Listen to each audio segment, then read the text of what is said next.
Este é o podcast Em Tese, do Direito e Humanidades.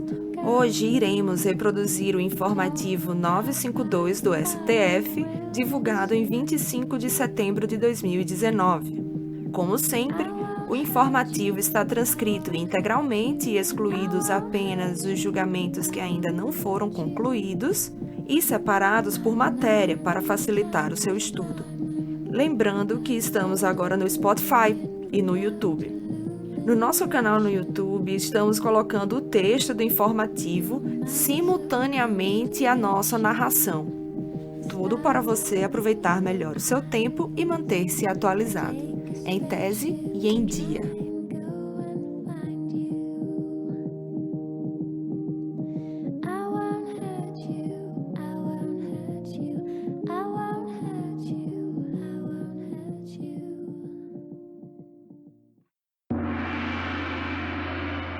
Direito Administrativo, segunda turma, concurso público. Descumprimento de regra editalícia e demonstração de prejuízo. A segunda turma negou provimento a recurso ordinário interposto de acórdão, no qual denegado o mandado de segurança de candidatos em concurso público a cargo de analista judiciário na especialidade taquigrafia. Os impetrantes requeriam a decretação da nulidade da prova prática de registro taquigráfico porque o texto foi ditado em velocidade variável e decrescente de 90 a 80 palavras por minuto, ou seja, da velocidade maior para a menor. Alegavam terem sido prejudicados com o descumprimento de regra prevista no edital do concurso público, que estabelecia a realização do exame em velocidade variável e crescente, de 80 a 90 palavras por minuto. Isto é, a regra do edital previa que, na prova, o pronunciamento das palavras começaria com a menor velocidade. Inicialmente, o colegiado não conheceu do recurso de candidata aprovada no certame e que fora interposto da parte do acórdão em que indeferida sua pretensão de ingressar no feito na qualidade de litisconsorte passivo. Esclareceu que, na hipótese, sequer houve sucumbência a legitimar o respectivo interesse recursal. Quanto ao recurso dos impetrantes, registrou ser incontroverso que a prova foi realizada em velocidade decrescente, embora constasse do edital que seria ditada em velocidade crescente. A turma enfatizou ainda que a matéria trazida à aferição do Poder Judiciário é sindicável. Diz respeito ao juízo de compatibilidade entre as previsões editalícias e as questões do certame. Entretanto, sublinhou que, à luz do princípio pas de nullité sans grief, a declaração de nulidade do ato requer demonstração do prejuízo experimentado pela parte que alega a ocorrência de vício. No ponto, não vislumbrou a existência de prova pré-constituída e objetivamente demonstrada no mandado de segurança, que evidencia a ocorrência da quebra de isonomia entre os candidatos pela inversão da velocidade. De igual modo, não ficou demonstrado o prejuízo causado aos candidatos impetrantes pela desconformidade da aplicação da prova prática com o edital, condição sine qua non para que seja decretada a nulidade do ato. Por fim, julgou prejudicado o agravo regimental deduzido contra a decisão em que indeferido o pedido de concessão de efeito suspensivo. O ministro Ricardo Lewandowski salientou que o aludido exame foi realizado em velocidade dentro da frequência de 80 a 90 palavras por minuto. Além disso, inexistem nos autos elementos que possam autorizar a conclusão de que houve qualquer tipo de favorecimento individual de candidatos, bem assim de que foi afetada a igualdade de condições entre os concorrentes, com afronta aos princípios constitucionais da isonomia, moralidade e da impessoalidade. Esse foi o julgamento do RMS 39305 do Distrito Federal, relator ministro Edson Fachin, com julgamento em 17 de nove de 2019. Aqui cabe uma notinha apenas para guardar melhor esse acórdão na cabeça. Em primeiro lugar, veja que essa decisão foi proferida pela segunda turma, não foi pelo plenário, e apenas em sede de mandado de segurança, ou seja, com efeito apenas inter partes. De toda forma, é interessante observar que a segunda turma trouxe uma mitigação àquela máxima que a gente sempre carrega na mente de que o edital é a lei do concurso e que os editais trariam um caráter altamente formalista. O que a segunda turma disse então aqui? Que uma regra, mesmo que uma regra expressa prevista no edital, pode até ser desobedecida e ainda assim não ter o condão de invalidar o concurso ou fases do certame, desde que o edital esteja conforme a Constituição, principalmente quanto à observância dos princípios da isonomia, moralidade e impessoalidade, e desde que não tenha acarretado favorecimento a um ou a poucos candidatos. Ou seja, o descumprimento de uma regra editalícia não presume o dano, não presume um prejuízo aos candidatos. Se estiver em acordo a Constituição e o candidato não comprovar que sofreu um dano, o concurso é plenamente válido. Direito Constitucional, primeira turma. Reclamação. Súmula vinculante 13 e nomeação de parente de vice-prefeito para cargo de secretário municipal. A primeira turma, por maioria, negou o provimento a agravo regimental interposto contra a decisão que negou seguimento à reclamação ajuizada contra ato de prefeito, que manteve a nomeação do filho do vice-prefeito para o cargo de secretário municipal executivo de seu gabinete. O colegiado aplicou a jurisprudência predominante da Corte, que afasta a aplicação do enunciado 13 da súmula vinculante do Supremo Tribunal Federal em relação a cargos de natureza política. O que diz a súmula vinculante número 13? Abre aspas. A nomeação de cônjuge, companheiro ou parente em linha reta, colateral ou por afinidade até o terceiro grau, inclusive, da autoridade nomeante ou de servidor da mesma pessoa jurídica investido em cargo de direção, chefia ou assessoramento para o exercício de cargo em comissão ou de confiança ou ainda de função gratificada na administração pública direta e indireta em qualquer dos poderes da União, dos Estados, do Distrito Federal e dos municípios, compreendido o ajuste mediante designação recíprocas, viola a Constituição Federal. Vencido o ministro Marco Aurélio, que deu provimento ao recurso por considerar que o referido verbete sumular não excepciona cargos políticos. Julgamento da reclamação 29033 do Rio de Janeiro, relator ministro Roberto Barroso, julgamento em 17 de nove de 2019. Direito Penal, segunda turma, legislação penal especial, dispensa de licitação, atuação jurídica e responsabilização criminal.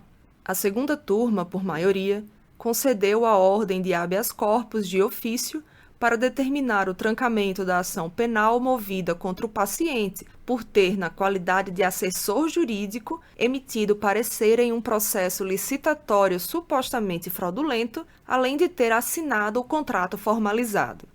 De acordo com a inicial acusatória, o paciente detinha função vinculada à administração de município, que lhe obrigava a fiscalizar a regularidade de dispensa de licitação e do contrato firmado para esse fim.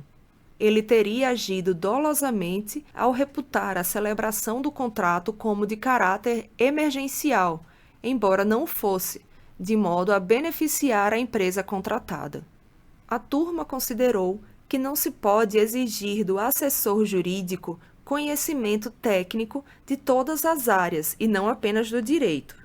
No processo licitatório, não compete à assessoria jurídica averiguar se está presente a causa de emergencialidade, mas apenas se há nos autos decreto que a reconheça. Sua função é zelar pela lisura sob o aspecto formal do processo, de maneira a atuar como verdadeiro fiscal de formalidade somente. Além disso, A denúncia não menciona a suposta vantagem que o paciente teria obtido no exercício de suas funções, tampouco se o parecer teria sido emitido com a intenção de causar danos ao erário. Nesse sentido, o denunciado poderia ser responsabilizado criminalmente não pela pura emissão do parecer, mas pela sua participação ativa no esquema criminoso, de modo a se beneficiar dele. A jurisprudência da Corte, inclusive, é firme no sentido de que o parecer puramente consultivo não gera responsabilização do seu autor. Ademais, é vedada a responsabilização penal objetiva, sem comprovação de dolo ou culpa. Nesse sentido, a configuração da tipicidade material dos crimes em questão exige a comprovação de prejuízo ao erário e de finalidade específica de favorecimento indevido. Por fim, destacou que a atuação de advogado é resguardada pela ordem constitucional. Assim, eventual responsabilização penal apenas se justifica em caso de indicação de circunstâncias concretas que o vinculem subjetivamente ao propósito delitivo. Vencido o ministro Edson Fachin, que não concedeu a ordem por não encontrar elementos suficientes para trancar a ação penal. E esse foi o julgamento do habeas corpus 171576 do Rio Grande do Sul, relator Gilmar Mendes, julgamento em 17 de setembro de 2019. Bem, apenas a título de resumo, faremos também aqui uma nota. Nesse julgamento, o STF repisou um entendimento pacífico de que o parecer jurídico que tenha caráter meramente opinativo não se consubstanciaria a ato administrativo. Parecer consultivo não é ato decisório. E aqui estou fazendo referência ao mandado de segurança no STF 24.073 do Distrito Federal, que vale bastante a pena ler. Bem, o advogado, o consultor jurídico, o procurador, assessor, etc., somente poderia ser responsabilizado civilmente, e veja, aqui estou fazendo observação para a responsabilidade civil, se esse parecer derivou de erro grave e inexcusável, e tem que se demonstrar o dano. Já na seara penal, que é o caso aqui em análise, o advogado, o procurador, somente poderia ser responsabilizado por um parecer jurídico emitido em processo de licitação fraudulento se ele o fez com dolo ou culpa grave. Também é necessário aferir se houve nexo causal, ou seja, se o parecer, seja ele obrigatório ou facultativo, efetivamente induziu a autoridade a erro, até porque parecer no Brasil não costuma ser vinculante. Em suma, devem estar presentes dolo ou culpa, nexo causal e dano. No caso dos autos, não ficou comprovado que o procurador teria agido dolosamente com o intuito de beneficiar um dos participantes da licitação e nem sequer que ele teria recebido qualquer vantagem pela emissão do parecer. Em outras palavras, não houve qualquer prova de que ele tenha participado para o ato delitivo. Direito Penal, segunda turma. Tipicidade. Disponibilização de acesso à internet a terceiros sem autorização da Anatel e atipicidade. A segunda turma, por empate na votação, deu provimento ao agravo regimental e concedeu a ordem de habeas corpus para restabelecer a decisão do primeiro grau de jurisdição que absolveu o paciente. No caso, o paciente foi condenado pelo Superior Tribunal de Justiça pela prática do delito tipificado no artigo 183, caput, da Lei 9.472 de 97, por disponibilizar o acesso à internet a terceiros sem autorização da Anatel. Ele possuía em seu computador o controle de acesso e a relação de 22 usuários conectados, dos quais cobrava uma contraprestação mensal pela disponibilização do sinal. O colegiado entendeu tratar-se de delito de bagatela, em razão do mínimo potencial ofensivo da conduta. Além disso, reputou haver dúvida razoável do ponto de vista do seu enquadramento penal.